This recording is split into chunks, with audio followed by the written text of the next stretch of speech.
Hello and welcome to Deep Drive, our weekly automotive podcast powered by Kotak Mahindra Prime. I'm Sergius Barretto. I am Ketan Thakkar. Yes, and just a few weeks ago, Ketan and I were discussing on this very podcast flexible platforms, right, Ketan, about different brands now realizing that you've got to have multiple fuel choices.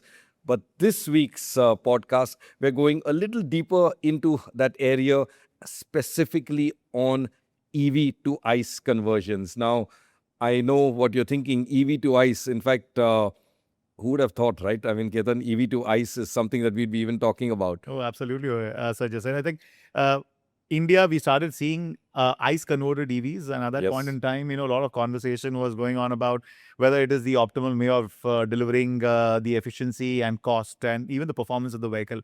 And The now, ICE to EV conversion. the ICE to EV conversion. India started on that note with Tata Motors. Of course, we had Reva to begin with, but volume was too small. But with time, we saw that the adoption of electric powertrain in the marketplace was not as much as one was anticipating. If I were to give you some numbers, and this is just not an India story, it is a global story. Yeah. In the last decade, Sergius, the global automotive industry has committed over $1 to $1.2 trillion in the electrification ecosystem. The conventional, traditional players, the likes of Toyota, Volkswagen, GM, Ford, and others have committed for $500 to $600 billion. And the balance money was committed by the battery makers and the infrastructure providers. But come to 2025, 2026, we started hearing of major vehicle makers taking write-offs on electric vehicles. Not too long back, Stellantis Group, the owner of Peugeot, Fiat, Citroën, Jeep, took a write-off of almost about $22 billion. Honda recently scrapped their EV project. They've taken a write-off of about $16 billion. And what we've seen is a recalibration of sorts. Earlier, there was a fear that regulation is what is going to compel the vehicle makers to push towards EVs, but we've seen that consumers are not really lapping it up. Of course, the anxieties are similar around the world: infrastructure, range, price, self-sustenance, because a lot of dependence is on China, and hence there's been a recalibration, and that is what has compelled the world over to look at what is an alternative way. To get the optimum solution, people went for born EVs. Right. And now, over the last 5 to 6 years, and China actually led from front when it comes to REX or REEF, range extended vehicles. And that similar, strategy is expected to be translated here in India as well. Tata Motors, the largest electric vehicle car company, had guided for a 50% penetration by 2030, but we saw that there was a recalibration and that number was brought down to 30%. Mahindra & Mahindra, when it announced the InGlow platform and commitment of over $1 billion there, Mahindra had anticipated that by 27-28, it will have a penetration of 20 to 30%. It's a tall ask for them to even do 15% in the next couple of years. So there is a recalibration happening, and if the volumes are not what it was envisaged to be, how do you make the business case? Right. And hence, everyone's now looking at converting the born EV architecture back into and seeing how you can capitalize that and bring in some form of internal combustion engine and make it relevant for an Indian consumer. A little longish answer, but I wanted to set the context. No, absolutely. It is because of the pain areas, adoption, losses, that people have been compelled to look at this as an alternative. No, you're absolutely right, Ketan. It's something that manufacturers probably didn't see. Not just manufacturers, I would say all of us as like a body, maybe, right, from governments, didn't see that it would be so slow. Perhaps a few of us, I think we've done podcasts saying that the take up would be slower. Yes. Right, but in that scenario, like you said, what do? You've committed so much to EV development. You could write it off. You could scrap projects like, let's say, Honda has done. Yeah. Or you could now somehow try and sort of make the most of what you already created. Yeah, exactly. Re-engineer them backward. I mean, and yes, the irony is there. I mean, earlier ICE to EV conversions, like you said, were talked of as not the optimum solution. You've got to do born EV. You've got to do born EV. Everyone tried to advertise saying this is a born EV. This is. I mean, even Tata, although they were massively converted, they tried to show these as sort of EV really, like even like the Punch EV, they never said it was a conversion. They always said this was no new architecture and things like that.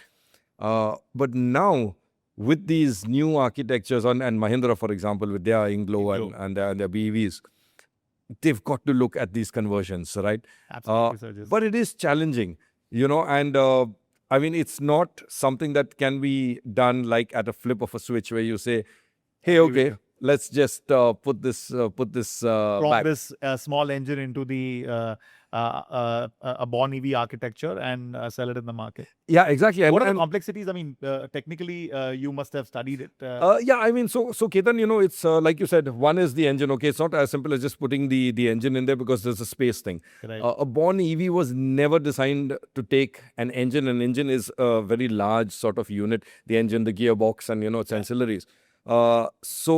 I mean, a good example is the Mahindra BE. If you look at it, also the swooping bonnet and things like that. So everything is packaged. Floor also, which is very, very important. The most important bit is all packaged to not have an engine, a gearbox, and the drive shafts. Right.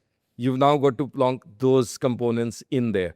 Then, even if you do find space, the next challenge is thermal management. Right? You've got cooling requirements. As we know, cooling requirements on an internal combustion, powertrain is a lot more than on a battery-driven vehicle. Right. Batteries too need cooling and heating, but the demands are a lot less than an internal combustion. True. So now thermal management in terms of space for the radiator, also airflow through. You've got to find that it was never again designed for those things. You've got to now shift certain hard points, which is expensive re-engineering. Right. So you've got that to worry about, and then you've got crash to worry about. Most critical one, safety. Exactly. I mean, today crash, in India too, is very, very important. People are paying a lot of importance to it. When you don't have an engine, a gearbox, and things like that, you don't have this big lump of metal sitting in there that you needed to sort of manage for. Yeah. Right? Everything could be sort of like in the front. Let's say if your battery is below and you had a rear motor, the front was purely crushed structure. Right. Very easy, therefore, to manage. Right. You put an engine in there, you've now got to figure out, okay, how do we manage the crushed structure and this big lump of metal sitting there? True. So it is a very, very big challenge, to re-engineer a born electric to a sort of combustion or in some form of combustion vehicle. And I can see why some brands might have decided it's just easier to sort of scrap these projects altogether. Right. But you can do conversions. Right. You can do conversions. You can spend some amount of money maybe and do conversions. And I think you've got some news on let's begin with who? Volkswagen maybe? Yes, doing a conversion. So yes, sir. Just I think Volkswagen Group, and we've spoken about this in the past about CMP platform. Mm-hmm. The architecture was called the China Main Platform. Okay. And the derivative of that is IMP, which is India Main Platform. Okay. And at the core of it, it is an electric vehicle platform. And there are ICE alternatives based on that as well. Okay. And this is an architecture that Volkswagen uses with its joint venture partner in China. And they wanted to adapt it to the Indian market. And the Chinese joint venture partner was able to deliver it in a matter of just 18 to 24 months. So they thought that this is an ideal alternative to bring it to the Indian market. So what we understand right now, Sergius, is that as against the MQB A037, which was the previous architecture that they were envisaging for India, they thought this is a better alternative because it also takes into consideration the future electronics requirement. The ENE that comes with China Main Platform and the IMP is going to be something that they'll be able to address in a faster interval. So to begin with, we're going to see the EVs coming in from the Volkswagen Group somewhere in 28.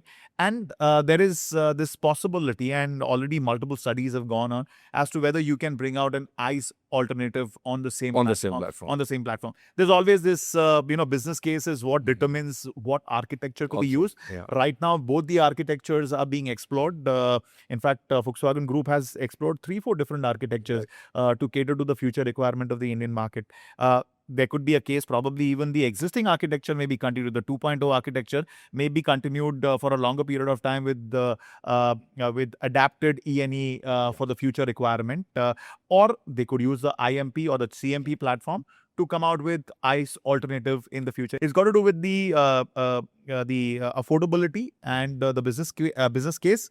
If they're able to crack it, it just makes sense to kind of come out with the ICE and EV out of the same platform. Technically, they have resolved this, or rather they've addressed or they've delivered products out of it in the Chinese market. It's just about whether they can make the business case for the Indian area. Yeah, and I think, it makes sense. I mean, the Chinese market has a lot of what India wants, right? Right from in terms of, let's say, long wheelbase is a trend and a craze there. True. We love that here as well. Spacious cars, loaded features, and of course affordable pricing. Absolutely. So I can see, I guess, why Volkswagen would be looking at that. It's a natural fit. So the biggest edge, Sergius, according to me, is their ENE. It is designed to come out with updates at a frequent interval, and it is designed at a cost that you are able to create a business case for. Right. But again, it remains to be seen how well it is adapted given the scale that Skoda Auto Volkswagen has in India. So multiple studies have been going on with regards to the business case, but this is a credible alternative that is seriously on the table right now from Skoda Auto Volkswagen. And I mean, rest of the other players too. I mean, we've spoken about the need to be flexible in today's times because penetration, one doesn't know. Despite having plethora of alternatives, the penetration in India still remains at around 5%, which was expected to be much higher. So that's the story of Skoda Auto Volkswagen. Right. So, in terms of also getting internal combustion into this platform now, like you said, the CMP/IMP, it was conceived originally as an EV platform. Yeah. They're now converting it to take on internal combustion. Studying it, I would say. Studying it to convert I mean, it. that is a credible alternative for sure. Of course. It's got to do with the business case. But yes, definitely it's on the table right now. Whether it gets a go-ahead, that remains to be seen, or whether the existing MQB A0 continues much longer into the future with an adapted ENE. That remains right. So which way do you adapt? Correct. Understood. Correct. So yeah, it's actually they've got both options open to them: an ICE to EV or the EV to ICE. Absolutely. Right. But in the EV to ICE, and I forgot to mention this perhaps earlier, one more challenge actually is when you do convert it also, let's say with an internal combustion, the easier option is to do a range extender hybrid. That's a series hybrid, right. Which essentially means there is no mechanical connection between the engine and the wheels. Right. That engine, the unit there is only the generator. Generator, absolutely, charging the batteries. The reason being that, you have one less thing to engineer now, right? Drive shafts, propeller shaft if it's rear, or drive shafts. What about the exhaust? You still have the exhaust. Exhaust you still have, right? You're burning fuel. So there will be an exhaust system and all of that cooling as I had discussed. But, without there being a direct drive to the wheels, you've got this one less headache. Lesser complication, and do hybrid, which also actually plays to the market because hybrids are also picking up. Right. Right. So you might as well do this, do it as a series hybrid. It's something that consumers will accept. It's something that won't cost you as much in terms of re-engineering, let's say, less components, and also less components in the car. You don't have a gearbox. You don't have the drive shaft. So the gearbox is also missing, right? The conventional gearbox. Yes. You just have a reduction gear maybe for the charging the battery. But I think in some cases they don't even use that. Right. So really you don't have the cost of the gearbox and the propeller shafts. So that's the other thing I forgot to mention, that when we see these conversions happening, we'll see hybrids really, the electrics being converted to hybrids. Maybe some brands might do driven wheels and regular, but I see that as the next really step if things don't go to plan in the hybrid space as well. I think in the past we've spoken about Maruti Suzuki wanting to do a range extender. I'm still curious to see as to what vehicle architecture do they adopt, but we clearly know about Mahindra & Mahindra and Tata Motors. So coming to Mahindra, I wanted to ask you. So Volkswagen is one we spoke of. They're doing studying this. What about Mahindra? I mean, they've gone and invested a lot into a born electric platform, right? Yes, sir. So over the last year and a half, multiple projects, technical projects. In fact, a lot of work has gone in their R&D. They've come out with multiple alternatives in their kitchen. lot of testing going on. They've engaged the ecosystem as well to start looking at range extender vehicles on the INGLO platform. The first to go off the mark was the 9E. They have been working on that as an alternative. But along with that, they're also looking at strong hybrid as an alternative on 7XO, on 9E as well. So Mahindra is exploring multiple alternatives on the hybrid front, including range extender vehicle. Now, given the fact that, they're excellent when it comes to internal combustion engine, but it's a completely different ball game. And the complexity is something that you mentioned, that integrating both together and delivering the optimum fuel economy and performance is going to be critical. So I think right from 1.2 to 1.5 liter engines have been plonked into the INGLO architecture. And they are studying multiple alternatives. It's a matter of time before a go-ahead is given. Okay. Both Mahindra and Tata, interestingly, have always claimed that, their commitment is towards EVs. But if tomorrow market were to veer in that direction, they will not close the door. And this is exactly what is happening. In both their companies' kitchen, the work on different kind of hybrids, including range extender vehicle, is going on. And it's a matter of time, I feel, that they will give it a go-ahead, because just like the global automakers, Mahindra and Mahindra has committed over $1 billion onto that INGLO architecture. And even Tata Motors has committed more than that, given the plethora of EV options that they have, right from ICE converted to even born EV. So I think it's a matter of time. Mahindra and Mahindra is good to get range extender vehicle as well as or the EV converted ICE alternative. And even, we've spoken about when we discussed the flexible architecture, the new IQ, even that is future protected to come out with a different alternative. So Mahindra is doing everything possible to ensure that business cases are met. The volumes have gone up significantly, but the EV volumes have still remained 8 to 9% of their overall volume. Right.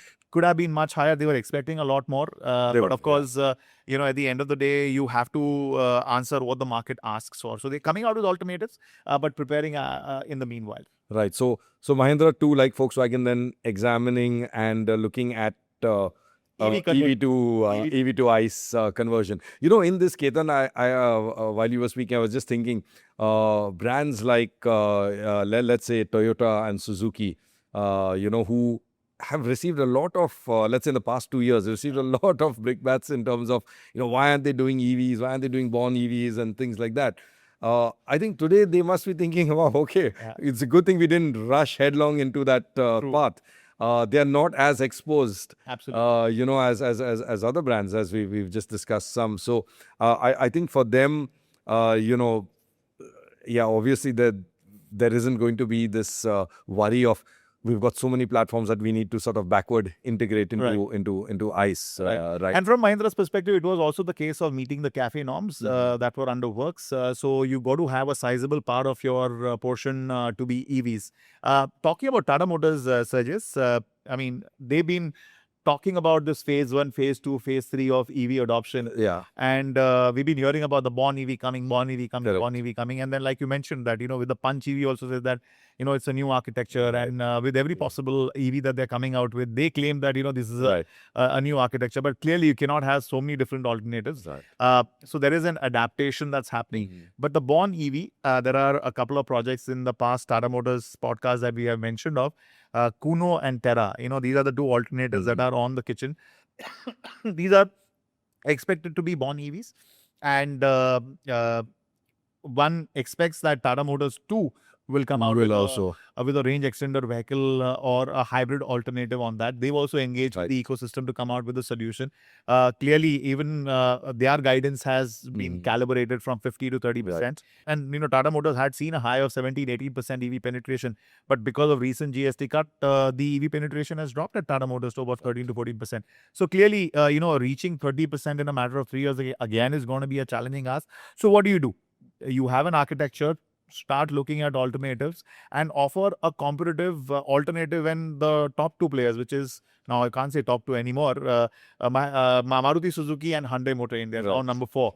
If they're going to come out with hybrids, Tata Motors and Mahindra have got to have an alternative there to compete in the market. So they're going to have born EV, grounds up, and on top of that, there's going to be a range extender and strong hybrid being explored from Tata Motors. Right. So one more born electric platform now is going to have to be sort of reverse engineered a bit to take on.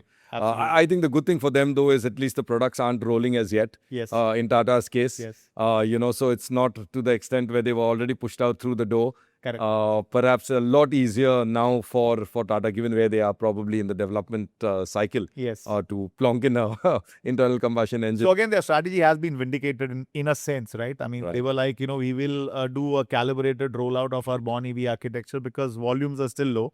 And if we could sweat out the existing ICE architecture, we'll make the most of it. Yes, they've been able to capitalize on that. I mean, there can always be a debate about the performance and the efficiency of the batteries. But at least from a bottom line perspective, it has helped them to get scale out of existing architecture rather than, investing huge amount of money. Right. The money will come in eventually, given the fact that, they have committed almost a couple of $1 billion on the EV business for the future. So money will come in, but it is going to happen in a calibrated fashion. Okay, so beyond Tata as well, we've got MG, Yes. right, with JSW here, who have also announced what they call NEVs. They classify them as new energy vehicles. New energy vehicles. Right. So those vehicles also, from what I understand, are those also some of them that are going to come, not the ones we currently have, that were born EVs but will also now have hybrids? Absolutely, Sergius. I think the Starlight, the C segment SUV that we've been speaking of from JSW Motors perspective. In its previous generation, it was an ICE vehicle, but the pace of change in China is just phenomenal. I mean, with such a significant amount of penetration of EVs and range extended vehicle, I think they're getting into the new age architecture with the C segment SUV and MG1 architecture as well, which is the Sigma platform. So on both those architectures, both platforms are designed to be EVs with and protected for some form of hybridization and internal combustion engine protected. So they were. So you mean to say they were EVs first? In the previous generation, they were all ICE. Okay, ICE. Then they went to because they realized that the penetration of electrified powertrains is increasing. So in the new gen architecture, they've been designed in a manner that it is first primary job is to come out with the electrified architecture, and then plonk in some form of internal combustion engine into that. So you can expect JSW MG to come out with multiple alternatives and architectures which are born EV first, converted later, and which is what India is going to get. India is going to get both. JSW Motors, I mean, we've spoken about various projects that they have, J-Tour and iCar, and I mean, if you look at those architectures, again, those architectures are designed with EV first in mind, and eventually you had the multiple powertrain alternatives on that. So clearly, I mean, given the scale and the plethora of product that one could do on one architecture, that is the case in China. You want to ensure that you have both the alternatives available so that you can sweat the asset a lot more and bring in the flexibility, which is what we brought in, which is what we spoke about in the flexible architecture. But this also offers that flexibility, and there are multiple powertrain suppliers as well. In fact, you were in Vienna recently, a symposium where the European automotive industry did discuss as to where the future of internal combustion engine is going to be, and I was very interested in knowing about your interaction with the horsepower train. So there are technology providers, some insights that you could share there? Yeah, absolutely. Ketan, you're right. The Vienna Motor Symposium, this year, it was all about kind of broad basing the fuel options, the powertrain choices. Absolutely. And what really caught my eye was the horse, the company, as we know, the joint venture with Renault and Geely, and I think there's one more partner in there. I'm not too sure, but largely these two are the large stakeholders.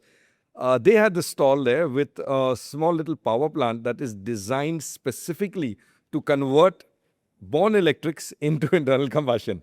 So they were like, hey, look, all these manufacturers are there going to be struggling with, the issues that we mentioned, space, thermal management, crash structures. So they've sort of, I would say, designed or created this concept. This powertrain. The C15 was what they showcased. It's a 1.5 liter 4-cylinder engine, meant to fit into an EV. Now, what they've done is, first of all, it's physically a very compact unit. Right. So they've designed it, with sort of, I would say, overall space in mind. Find the dimension of a born EV. Absolutely. And it's packaged with the generator and the inverter all integrated into the unit. So, it's ready to fit in an EV. Second thing is it can be laid flat or even vertical. Now, that is quite something interestingly, because an internal combustion engine can be laid flat. Right.